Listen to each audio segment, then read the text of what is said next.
ഒരാണ്ട് ഒരു വീട് സ്വപ്ന ഭവന യോജന പദ്ധതിക്ക് കരുനാഗപ്പള്ളി SV മാർക്കറ്റിൽ തുടക്കമായി. BJP കോഴിക്കോട് ഏരിയ കമ്മിറ്റിയുടെ നേതൃത്വത്തിലാണ് പദ്ധതി നടപ്പാക്കുന്നത്. നഗരസഭയിലെ വിവിധ സ്ഥലങ്ങളിൽ തെരഞ്ഞെടുക്കപ്പെട്ടവർക്ക് സൗജന്യമായി വീട് വെച്ചു നൽകുന്നതാണ് പദ്ധതി.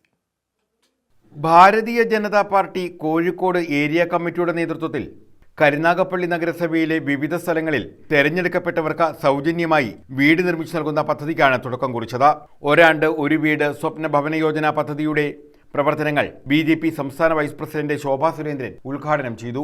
തകർക്കണമെന്നും ആഗ്രഹിക്കുന്നവർ അവരെല്ലാവരും ചേർന്നുകൊണ്ട്, നിങ്ങൾ കണ്ടില്ലേ, കഴിഞ്ഞ ദിവസം TV-യിൽ കണ്ടു, ഭീകരവാദി മരണമടഞ്ഞ് എല്ലാവരും ഒരുമിച്ച് ചേർന്നുകൊണ്ട് പാകിസ്ഥാന്റെ പട്ടാളക്കാര് ഭീകരവാദിയുടെ ഭൗതിക ശരീരത്തെ എത്ര ബഹുമാനത്തോടു കൂടിയിട്ടാണ് അവിടുത്തെ പട്ടാളക്കാർ നിൽക്കുന്നത്. കാരണം എന്താണെന്ന് അറിയുമോ?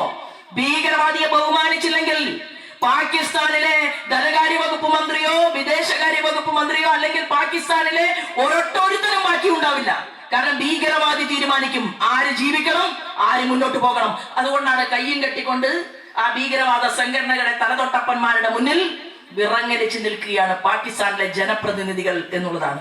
കോഴിക്കോട് ഏരിയയിലെ SV മാർക്കറ്റിൽ 23-ാം ഡിവിഷനിലാണ് സ്വപ്നഭവന യോജനയുടെ ആദ്യ വീട് നിർമ്മിക്കുന്നത്. BJP ജില്ലാ വൈസ് പ്രസിഡന്റ് KR രാജേഷ്, മണ്ഡലം president Murali, area president Shiji Anandan, S Ranjitha, Harilal തുടങ്ങിയവർ പങ്കെടുത്തു. News bureau, Karunagappally.